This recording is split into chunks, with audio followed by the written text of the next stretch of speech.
नमस्कार मंडळी, श्री स्वामी समर्थ.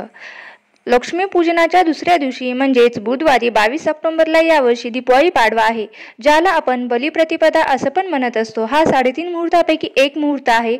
हा दिवस पती पत्नीच्या प्रेमाचा दिवस आहे असं पण आपण मानतो. या दिवशी पत्नी आपल्या पतीचे औक्षण करते. तसेच या दिवशी आपण कोणत्याही नवीन कामाला सुरुवात करू शकतो, नवीन वस्तूंची खरेदी करू शकतो. या दिवशी आवश्यक त्या वस्तू आपण खरेदी करू शकतो. या मुहूर्तावरती कोणत्याही शुभ कार्याची सुरुवात देखील करू शकतो.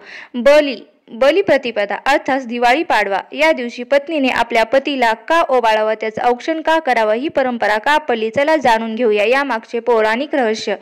तसेच दिवाळी पाडव्याच्या दिवशी पत्नीने पतीचं अगदी शास्त्रशुद्ध पद्धतीने औक्षण कसं करायचं, जेणेकरून आपल्या पतीला दीर्घायुष्य लाभेल. त्यानंतर आपल्या पती पत्नीमधलं नातं जे आहे ते अगदी घट्ट होईल, आपल्यातलं प्रेम वाढेल, गैरसमज दूर होतील.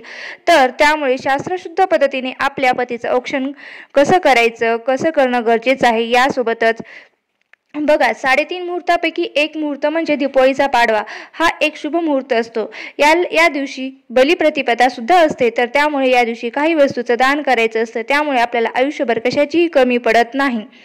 तसेच पतीला औक्षण करण्याचा शुभ मुहूर्त व वहीपूजन किंवा पाडव्याच्या मुहूर्तावर खरेदी करण्याचा शुभ मुहूर्त, हे दोन्ही मुहूर्त या व्हिडिओमध्ये मी तुम्हाला देणार आहे. तर तुम्ही हा व्हिडिओ शेवटपर्यंत बघा, जेणेकरून तुम्हाला पूर्ण माहिती मिळून जाईल. बघा, दिवाळी पाडवा हा खरं तर पती पत्नीच्या नात्याचा, त्यांच्या प्रेमाचा आणि विश्वासाचा एक अनोखा उत्सव आहे.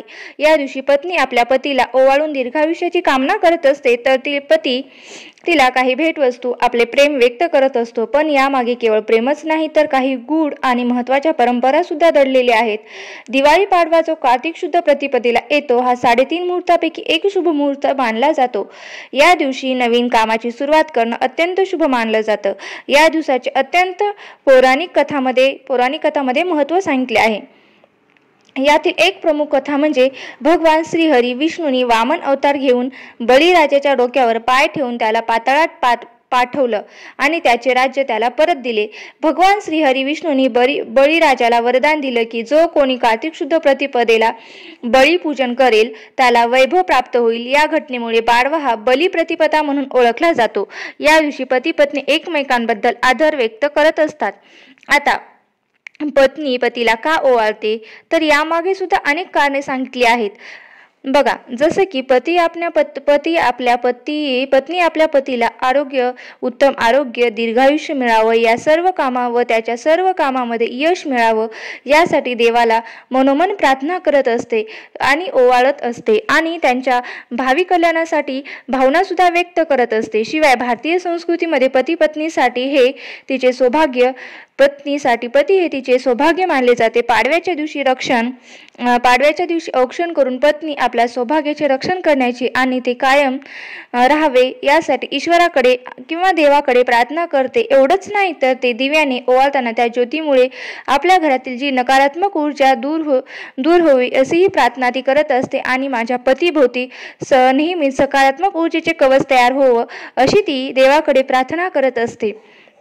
बघा, औक्षण वाईट शक्तीपासून पतीचं रक्षण करते मानलं जातं. पती हा कुटुंबाचा आधारस्तंभ असलो तर तो कुटुंबाच्या सुख समृद्धीसाठी अहोरात्र कष्ट करत असतो. पाडव्याच्या निमित्तानं पत्नी आपल्या पतीच्या या कष्टाबद्दल कृतज्ञता व्यक्त करत असते आणि त्याला आदराने व गौरवाने गौरवत असते.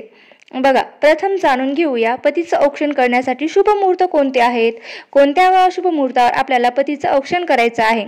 बघा, सकाळी 6:14 पासून ते 8:35 पर्यंत सकाळी, म्हणजे साधारणतः बघा 1.5 तास हा मुहूर्त आहे. आणि पाडव्याचा शुभ मुहूर्त म्हणजेच खरेदीचा शुभ मुहूर्त आपण पुढे पाहून घेणार आहोत. त्या अगोदर शुभ मुहूर्तामध्ये औक्षण नाही झालं तर मग करायचं कसं, असं खूप जणांचा प्रश्न पडलेला असतो.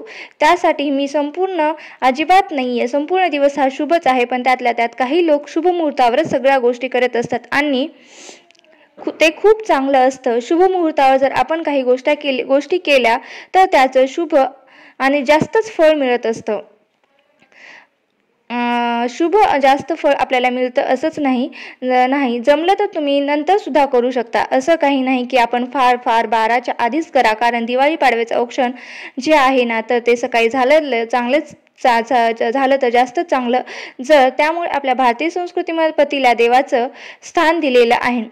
आता बघा, शास्त्रशुद्ध पद्धतीने पतीचं औक्षण कसं करायचं. बघा, मुळातच दिवाळी पाडवा हा दिवस आपण सकाळपासून कसा साजरा करायचं ते मी तुम्हाला या व्हिडिओमध्ये सांगणार आहे. बघा, आपल्याला सकाळी उठल्यावर अभंग्य स्नान करायचं.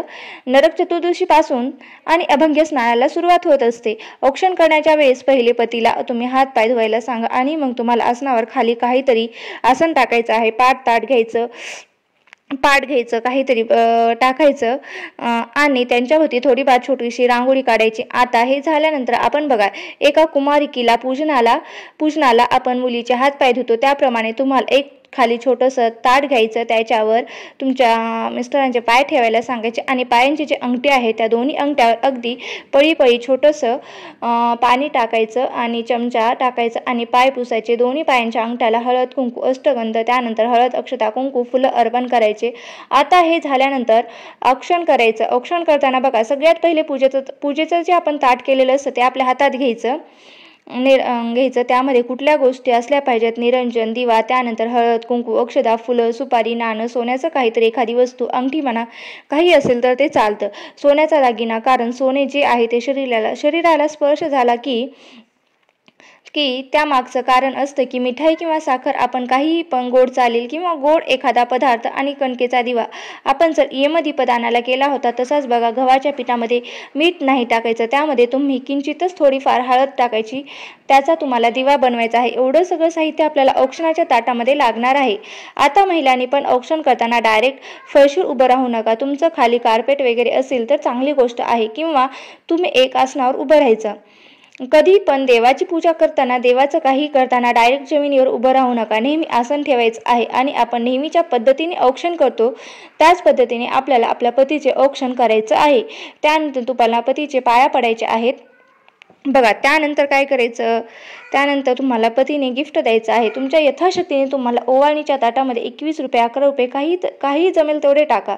भले दुसरं तुम्ही काही गिफ्ट देणार नसलं तरी 11-21 रुपये तरी तुम्ही तुमच्या पत्नीला देऊ शकता. बघा, यथाशक्तीने तुम्हाला ताटामध्ये ठेवायचे आहे. आणि त्यानंतर बघा, तुम्ही साडी देतं, कोणी दागिने देतं, कोणी काही देतं, जसं ज्याच्या पद्धतीने तो करत असतो.